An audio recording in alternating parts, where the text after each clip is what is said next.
Have you ever pondered the mysteries of tempting the unknown, of summoning the supernatural into your abode? Picture a group of friends, their hearts brimming with curiosity, tinged with a sprinkle of apprehension, congregating on a full moon Saturday night. Their chosen rendezvous? A decrepit house in Texas, United States. The atmosphere within was heavy, laden with history and secrets, the walls murmuring forgotten tales. This was no ordinary Texan gathering. They had a sinister plan, a chilling adventure to embark on. The spirit of the glass game, a bridge to the realm beyond our perception, was their selected escapade for the evening. As they prepared for the evening, strange occurrences began. The lights flickered intermittently, casting eerie shadows on the ancient wallpaper. Unsettling noises, the origin of which was impossible to discern, echoed through the house. Each friend, from the skeptic to the believer, brought their own views, their own hopes and fears to the table against this backdrop of increasing fear. While setting up for the game in the attic, they stumbled upon an old dusty book with strange cryptic symbols etched on its pages. Wisps of dust swirled around it, as if disturbed from a centuries-long slumber. The discovery of the book added another layer of dread and excitement to the evening. The house, the full moon, the gathering, the flickering lights, the peculiar sounds, and the mysterious book. Everything began to weave together into a symphony of suspense and anticipation. As the clock ominously tolled midnight, they were all poised to commence the game, obliviously venturing into a realm they should have left. What transpires when the boundary between our reality and the spectral realm becomes indistinguishable? This very evening, our comrades are on the precipice of a chilling revelation. As the final toll of midnight reverberates, they congregate around the Ouija board, their countenances a canvas of exhilaration and trepidation. The precepts of this game are deceptively straightforward yet spine-chilling. Never partake solitarily, bid farewell without fail. A hushed tension blankets the room as they position their quivering digits on the planchette. The inquiry emerges, a reticent murmur breaching the quietude. Is there an entity present? The room collectively inhales, a palpable anticipation hanging in the air, and then, inexplicably, the planchette moves. It glides over the board, propelled by an ethereal force. A collective gasp reverberates, their eyes widening with shock and escalating dread. They have unwittingly opened a supernatural portal, welcomed something invisible, something malevolent into their sanctuary. It isn't a frivolous pastime now. It has transformed into a waking nightmare. Suddenly, a bone-chilling breeze sweeps through the room. The lights start flickering ominously, adding to their growing fear.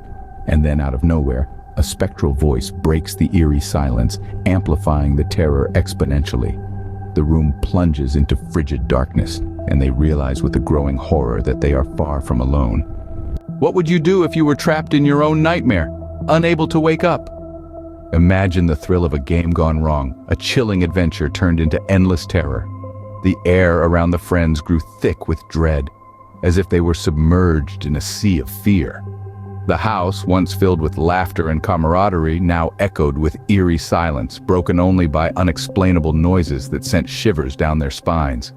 Whispers seemed to slither through the walls, taunting them, a constant reminder of the mistake they had made.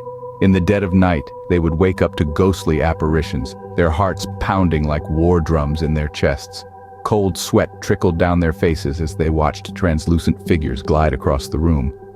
Every shadow seemed to have a life of its own. Every corner of the room held a new terror.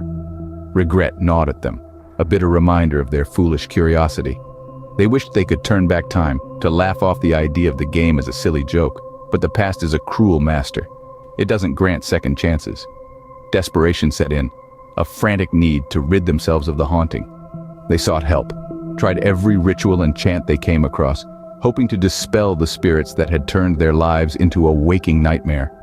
But each attempt seemed to only strengthen the spectral presence, their despair serving as a feast for the incorporeal entities. The house was no longer their sanctuary. It was a prison, a haunted stage for their never-ending horror show. They could no longer tell where reality ended and the terrifying supernatural began. Their lives had become a tangled web of fear and regret, a chilling ghost story of their own making. But the spirits were not ready to leave, not yet.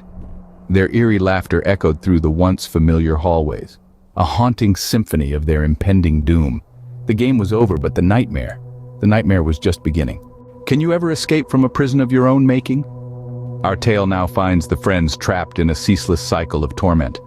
Each sunrise brings no relief, only the promise of another day steeped in fear and uncertainty. They've tried everything, every ritual, every prayer, every plea for mercy, but the spirits they so foolishly invited hold them in a merciless grip. Their house, once a sanctuary, is now a fortress of the macabre. Their laughter has been replaced by hushed whispers, their dreams consumed by unending nightmares. The very air they breathe is heavy with despair. Their hope has been worn down to a nub, their spirits as haunted as the house they inhabit. The terror has become a part of them, a grim reminder of the price they've paid for their reckless curiosity.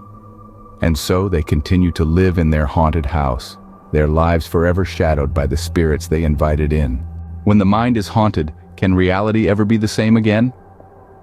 Our tale takes a heartbreaking turn as the friends, unable to cope with the relentless haunting, find themselves in an asylum. Their minds, forever tormented by the spirits they invited in, have become a playground for these unseen entities. Their reality is forever distorted, their sanity, a fragile thread clinging to the edge of reason. The asylum, a cold and sterile place, becomes their new haunted house. Its echoing corridors a chilling reminder of their old home. The white walls, instead of offering peace, reflect their inner turmoil, their fear. The monotony of the asylum is just as eerie as the unpredictable hauntings they once suffered. Their laughter is now the hollow echo of madness, their dreams a chaotic mess of phantom whispers and chilling screams. And so, they continue to live, not in their haunted house, but in the haunted corridors of their minds.